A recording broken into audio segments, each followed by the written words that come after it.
Hello and welcome back to Talking Europe.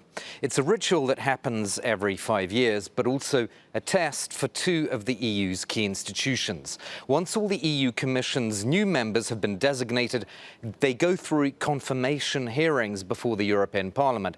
It's a chance for the Parliament to flex its muscles vis-à-vis the EU executive, and getting through these grillings isn't a foregone conclusion. Last time, in 2019, 3 commissioner-designates were initially rejected. We're going to talk about the process and any particularly problematic candidates this time with my guests. I've got 3 MEPs here. Charles Goerens for Renew Europe is an MEP from Luxembourg. Welcome to you, Charles.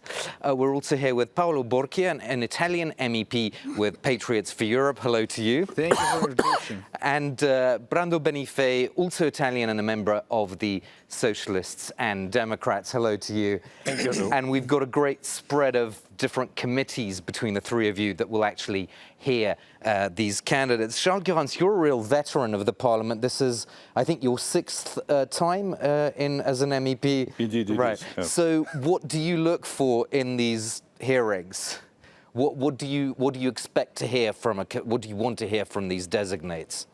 But I expect that the European Union can still make progress, given the fact that we are in a very difficult situation inside the European Union, and also as far as the position of the European Union in the world is concerned. We have a lot to do, and we have to achieve all our goals with institutions which are, to say the least, not complete and not effective enough. That's the reason why this period of 5 years ahead is a very important one, and it will be a real stress test for our institutional system. And Brando Benifei, so when you look at the letters that the designates have written, so they've been asked these questions, they provided quite long written answers, around 16 pages. They all, of course, commit to European values and so forth. What are you going to be looking from them that goes beyond these sort of expected phrases about being committed to the European project? It will be crucial that the MEPs use the time we have to ask questions to the commissioners-designate to actually ask for more detailed commitments on specific issues like implementation of laws that were approved in the previous mandate, how they will be implemented. We think of the Green Deal and the digital legislation and decisions regarding protection of the single market. That we have different issues where we need to see if the Commission wants to continue or change course, and how to implement what has been already decided. And also, what you're will looking for detailed knowledge. Yes, really, and also what will be proposed as new initiatives. We need not to be accepting generic statements, but we will need to go deep into clear issues where we need a yes or no. Yeah, Paolo, to ask you about the Italian commissioner-designate Raffaele Fitto from Brothers of Italy. Of course, he's not from the same party as you in Italy. Yes. But you think he's a good choice, though? Well, I think he has a good curriculum. He has 2 or 3 experiences as Minister of the Italian Republic. I think he's doing quite well in the implementation of the Italian version of Next Generation. He was really appreciated as a member of the European Parliament, so I think that in general he's a very good profile. I have the impression that he is appreciated by his former colleagues, so I think that he has everything necessary for conducting very good hearings.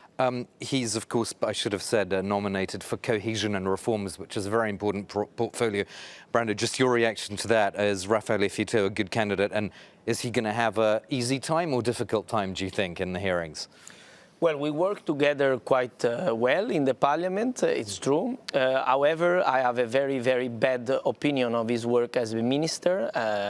I think he didn't do a good proof, and in fact, he will have to deal again with what he has been not doing well as a minister, so the cohesion funds management and also the Next Generation EU, the recovery plan for our country, and he will deal with similar issues. So we will grill him very hard to understand if he is able to follow the European program that we voted in July, because his party and also the colleague from the Patriots Party, they voted against the program of von der Leyen in July. So we need to know if Fito thinks he can be on another page or he follows the political program that we have given the support to von der Leyen for, because otherwise it will be a problem for the final vote on the Commission. He certainly is trying to be on another page if you read his letter, which I've actually done in detail. But just to come back to Charles Goerens, another commissioner-designate who's been said to be a little bit problematic this time is the Hungarian Oliver Varhelyi, who's now going to be in charge of health and animal welfare if he passes. Is he problematic?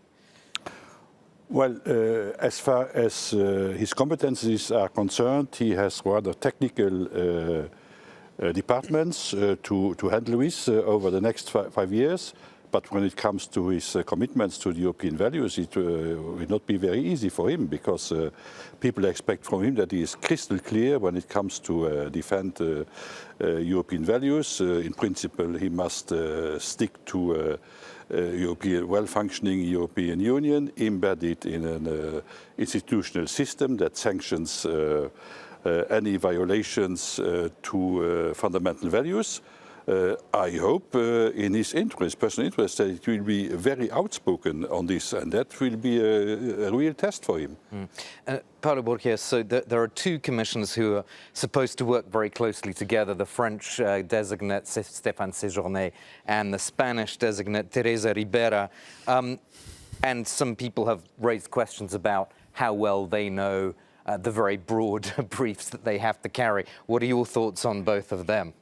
Well, frankly speaking, I don't have any prejudice on every single candidate. We'll have the opportunity to quiz them with hearings and to acknowledge about their experience, the knowledge of the topics of their portfolio. In general, if I can have a previous assessment, I'd like to say that concerning Mrs. Ribera, I think that we don't need a new Timmermans. So it means that we would like to have discontinuity respect to the last Commission. I read that she's a skeptic on nuclear energy, for example, and well, my country has experiencing quite high price of energy. We are working hard for developing renewable energies, but on the other hand, we should have some backup sources like nuclear, for example. That's why if she's not very open to nuclear, I think it will be hard for me to give her my support. Bruno, your thoughts on that, on her stance, or Teresa Ribera's stance on nuclear energy? Could that be a problem? I think Teresa Ribera is pushing for renewables is going in the interest of our countries. In fact, as it was already said, if I look at Italy, we are late on developing enough renewables that will help us get cheaper energy prices. So I think we need to go on in this direction, and I think that the idea of a clean industrial deal is something I support. I insist that we have given this mandate to von der Leyen to have a pro-European team, and we will check all of them if they are able to deliver based on these values that I think are at the basis of how Europe should work in the future. That means also equality, solidarity, respect of the rule of law, but also going on with the transitions on green and digital. And Charles Goerens, you were telling me before we started the show that you actually think this whole process has to be reformed, and that the hearings should be based on a new coalition, a new council based on the, as you put it, the pro-European forces in the European Parliament. Well, to be crystal clear, we have two blocks in the European Parliament in this mandate. We have a block composed on EPP, Socialists, Renew, Liberals, and in a certain sense the Greens. And this block has a clear majority in our Parliament. We have a so-called coalition, but to make a coalition handleable, you need a system, a well-functioning system, giving an interpretation when it comes to questioning how the rules must be applied.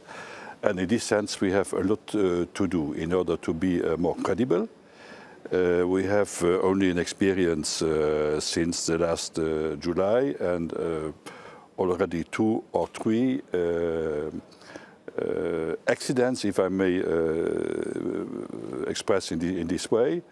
We have seen that the EPP, together with the Patriots for Europe, tabled a draft resolution on Venezuela.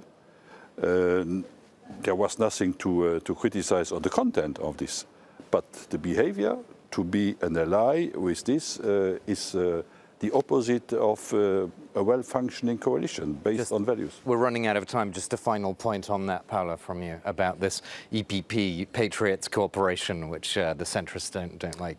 Well, I think the current composition of this parliament was decided by electors. And then I think that every single political group should take it into account and respecting the voluncy of electors. So I think that actually, if we have a look to the hemicycle, we see that there is a center-right wing majority, and so for me it's quite hard to understand why a center-right political group as EPP is having a majority with left-wing groups. Okay, we'll have to stop there because I think that does open up a potential other debate, which we can have another time. But for this particular episode, let's end it and thank Paolo Borchia, Brando Benifei, and Charles Guerrans. Thanks for watching.